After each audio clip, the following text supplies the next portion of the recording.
ಸಭಾಧ್ಯಕ್ಷರೇ, ರಾಜ್ಯದ ಜನತೆಗೆ ಒಂದು ವಿಚಾರ ಹೇಳಕ್ ಬಯಸ್ತೀನಿ.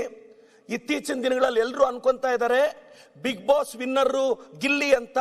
ನಾನು ಹೇಳಕ್ ಬಯಸ್ತೇನೆ, ಬಿಗ್ ಬಾಸ್ ವಿನ್ನರ್ ಗಿಲ್ಲಿ ಅಲ್ಲ, ನಿರ್ಮಲಾ ಸೀತಾರಾಮನ್ ಮೇಡಮ್ ಅವರು. ಸಭಾಧ್ಯಕ್ಷರೇ, ಯಾಕೆ ಅಂತ ಹೇಳ್ತೀನಿ.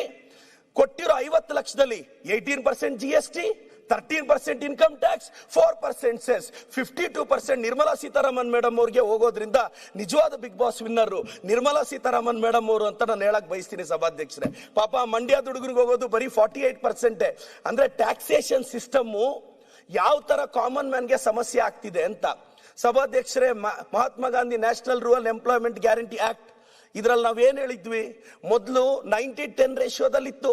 90% ಸೆಂಟ್ರಲ್ ಗವರ್ಮೆಂಟ್, 10% ಸ್ಟೇಟ್. ಇವತ್ತು ನಾರ್ತ್ ಈಸ್ಟ್ಗೆ ಆ ರೂಲ್ ಅಪ್ಲೈ ಆಗ್ತಿಲ್ಲ. ಇವತ್ತು ಬರೀ ಕರ್ನಾಟಕಕ್ಕೆ, ಸದರ್ನ್ ಸ್ಟೇಟ್ಸ್ಗೆ, ಸೌತ್ ವರ್ಸಸ್ ನಾರ್ತ್ ತರ ಆಗೋಗಿದೆ. ಇವತ್ತು 60-40% ತಂದಿದ್ದಾರೆ.